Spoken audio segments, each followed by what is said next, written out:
அன்புள்ள சகோதர சகோதரிகளே, சமீபத்துல சல்மான் கான் அவர்கள் ஒரு நிகழ்வுல கலந்துக்கிட்டாங்க.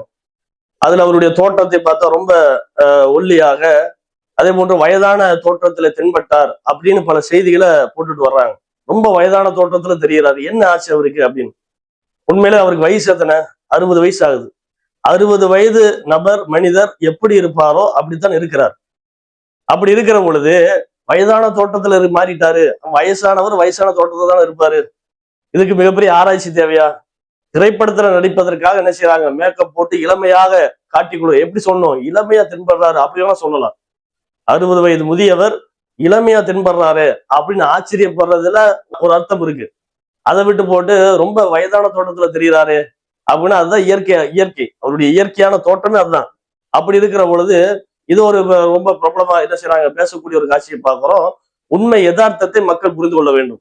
இவருக்கு மிகப்பெரிய நோய் வந்துருச்சு, என்ன ஆச்சு அப்படின்ட்டு என்ன செய்வாங்க? செய்தியில எல்லா மக்களுக்கும் கொஞ்சம் அப்படியே படிக்க வைக்க வேண்டும், பார்க்க வைக்க வேண்டும் என்பதற்காக பல வார்த்தைகளை போட்டு மிகப்படுத்தி பேசுவாங்க. உண்மையான யதார்த்தம் அவருக்கு 60 வயது, அதற்கேற்றாற் போன்ற தோற்றத்துல அவர் இருக்கிறார். திரைப்படத்துல நடிப்பதற்காக என்ன செய்வாங்க? இளமையா காட்டுவாங்க. நடிகர்களை பொறுத்தவரையும் என்ன செய்வாங்க? வயசானதை காட்டிக்க மாட்டாங்க. தான் வயதானதை உடல் தோற்றத்திலேயோ அல்லது வயதை சொல்வதன் மூலமாகவோ பெரும்பாலும் காட்டிக்கொள்ள மாட்டார்கள், தவிர்ப்பார்கள், ஒரு சில நடிகர்களை தவிர.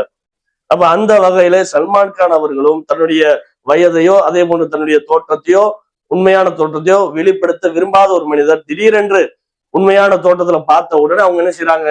ரொம்ப ஆச்சரியப்படுறாங்க. என்னடா அது வயசான தோற்றத்துல இருக்கிறாரு அப்படின்னு. ஆனா உண்மையான தோற்றம் தான் அது என்பதை மக்கள் புரிந்து கொள்ள வேண்டும்.